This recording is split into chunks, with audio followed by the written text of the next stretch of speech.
The United States Army Special Forces, colloquially known as the Green Berets, due to their distinctive service headgear, are a special operations force of the United States Army that are designed to deploy and execute 9 doctrinal missions: unconventional warfare, foreign internal defense, direct action, counterinsurgency, special reconnaissance, counterterrorism, information operations, counter-proliferation of weapons of mass destruction, and security force assistance. The first 2 missions, unconventional warfare and foreign internal defenses, emphasize language, cultural, and training skills in working with foreign troops.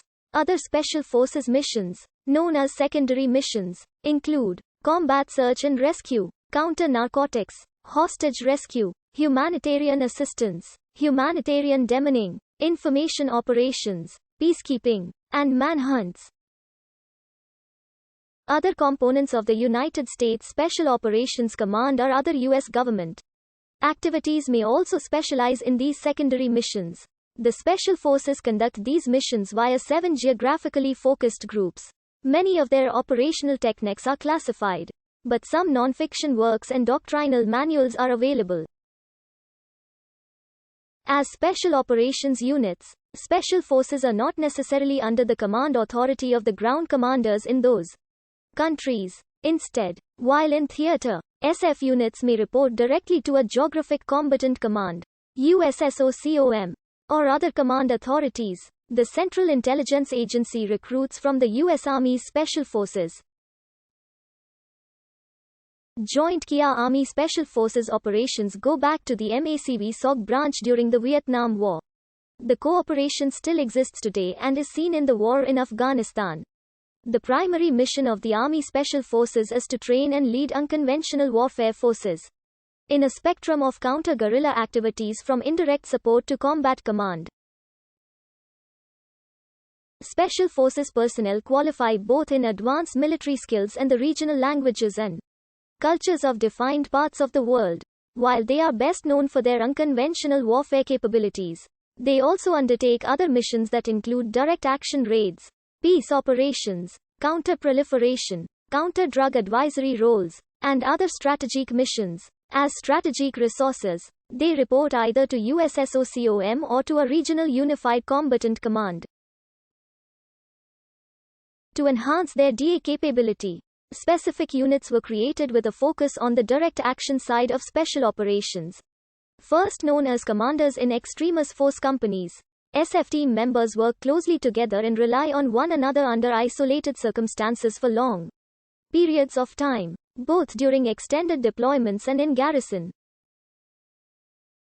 Because of this, they develop clannish relationships and long-standing personal ties.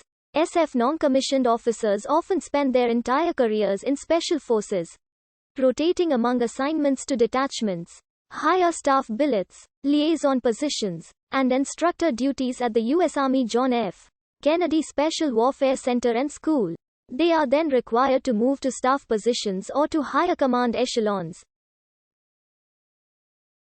With the creation of USSOCOM, SF commanders have risen to the highest ranks of U.S. Army Command, including command of USSOCOM, the Army's Chief of Staff, and the Chairman of the Joint Chiefs of Staff.